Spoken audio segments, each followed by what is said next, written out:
ராதா கண்டிப்பா என் மேல கோவமா தான் இருப்பா. என்னால நல்லாவே அதை புரிஞ்சுக்க முடியுது. அவகிட்ட எப்படி மூஞ்சி பார்த்து பேச போறேனே தெரியலையே. ராதா, ராதா, அத்தை. யார கேட்டுங்க வந்தீங்க?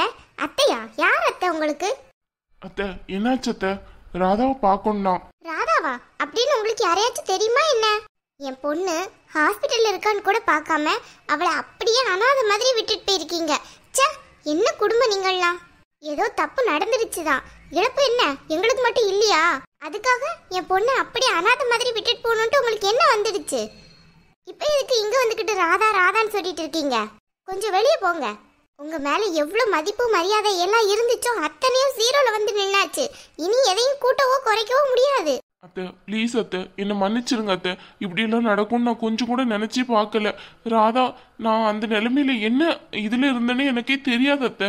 அதனாலதான் நான் ராதா கிட்ட எதுவும் பேசாம அங்கிருந்து போயிட்டேன். என்னால அந்த இடத்துல இருந்து வெளியே வரவே முடியல. என் நிலைமையில நீங்க இருந்தான்னு தானே அத்தை உங்களுக்கு தெரியும். சும்மா நிறுத்துங்க. என்ன பெரிய நிலை? ராதா விடவா உங்களுக்கு பெரிய நிலை இருக்க போது? பாவம் அவ. என்ன நடக்குது என்ன யாதுன்னு கூட தெரியாம ஹாஸ்பிட்டல்ல அப்படி உட்கார்ந்துருந்தா. எதுவும் ஆகாம உங்களுக்கே இவ்வளவு திமிரா?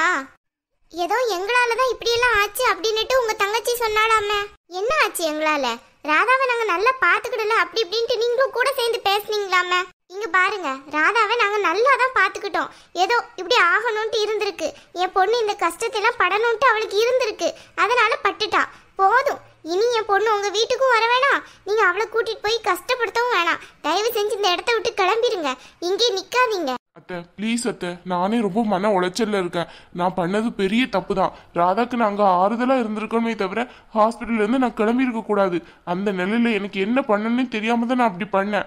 இப்போ என்னோட தப்பு எல்லாத்தையும் நான் உணர்ந்து ராதா கிட்ட மன்னிப்பு கேட்கறதுக்கு தான் நான் வந்திருக்கேன். ப்ளீஸ் அத்தை, ராதாவை கொஞ்சம் கூப்பிடுங்க. நான் அவகிட்ட மன்னிப்பு கேட்டாதான் எனக்கு கொஞ்சம் நிம்மதியா இருக்கும். யாரும் யாருக்கிட்டையும் மன்னிப்பு கேட்க வேண்டிய எந்த தேவையும் கிடையாது. தயவு செஞ்சு கிளம்பலாம் நீங்க. என்னத்த நீங்க இப்படி புரிஞ்சுக்காம பேசுறீங்க? யாரு புரிஞ்சுக்காம பேசுறா? பாவம் என் பொண்ணு எந்த நிலையில இருக்கான்னு கூட தெரியாம அவகிட்ட இப்படி நடந்துக்கிறதுக்கு உங்களுக்கு எப்படி மனசு வந்துச்சு? அவ நல்லா சாப்பிட்டு 2 நாள் ஆகுது. யாருமே ரூம்குள்ளேயே விட மாட்டேங்க. யாரும் வராதீங்கிறா. என் பொண்ணோட இந்த நிலைக்கு காரணம் நீங்களும் உங்க குடும்பமும் தான். நீங்க அவளுக்கே தெரியாம என் ஃபேமிலியாலதான் இவ்வளவும் நடந்துச்சுன்னு அவன் மனசுல பதிய வச்சிருக்கீங்க. பாவம் அவ. அப்படியா இருக்குமோன்ட்டு டெய்லி புலம்புறா. அத்தை ப்ளீஸ் அத்தை, தப்பு என்னோட தான். நான் ஒத்துக்கிடுறேன். ராதாவை ப்ளீஸ் கூப்பிடுங்க. ராதா. வேண்டாம், கிளம்பலாம். வினோத், வாங்க வினோத். வாங்க வாங்க. இப்ப நீ யாரை கேட்ட வர வாங்க வாங்கங்கிற? அத்தை என்னாச்சு அத்தை? ராதாவோட இந்த நிலைக்கு காரணமே உங்க குடும்பம் தானே?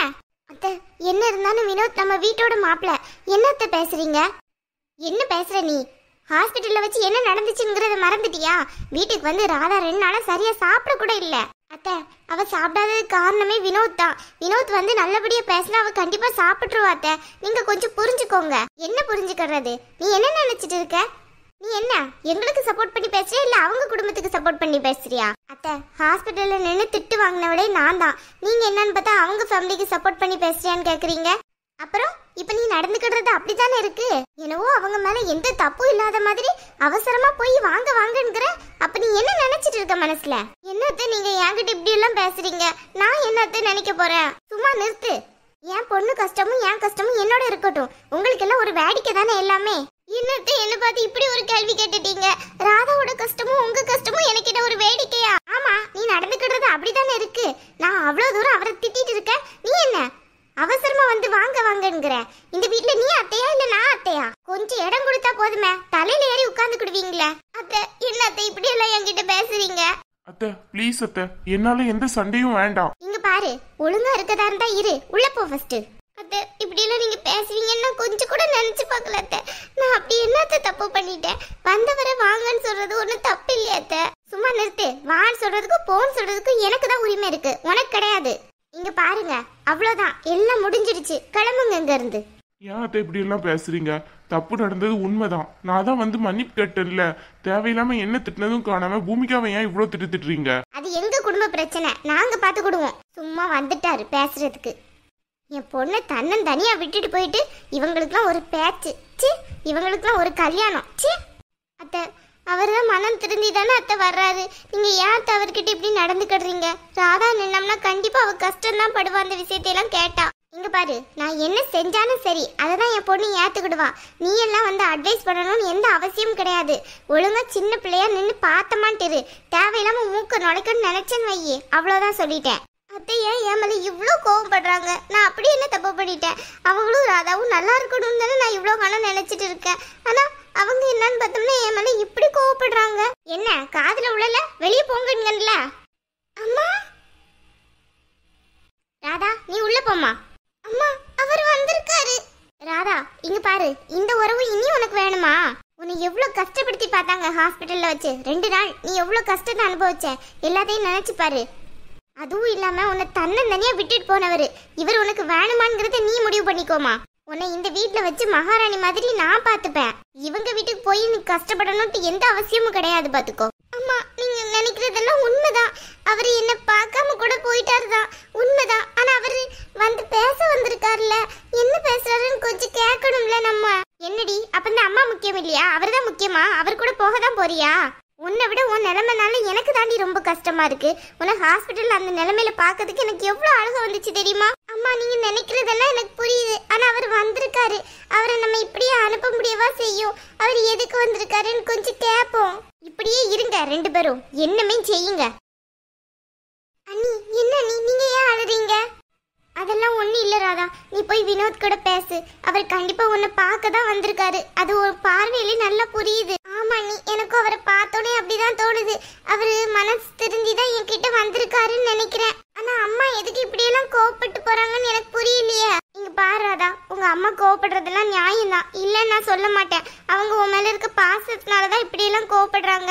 ஆனா அது எவ்வளவு முக்கியமோ அதை விட உன் வாழ்க்கையும் ரொம்ப முக்கியம் ராதா. அதனால நீ வினோத் கிட்ட எந்த கோவத்தையும் காட்டிடாத.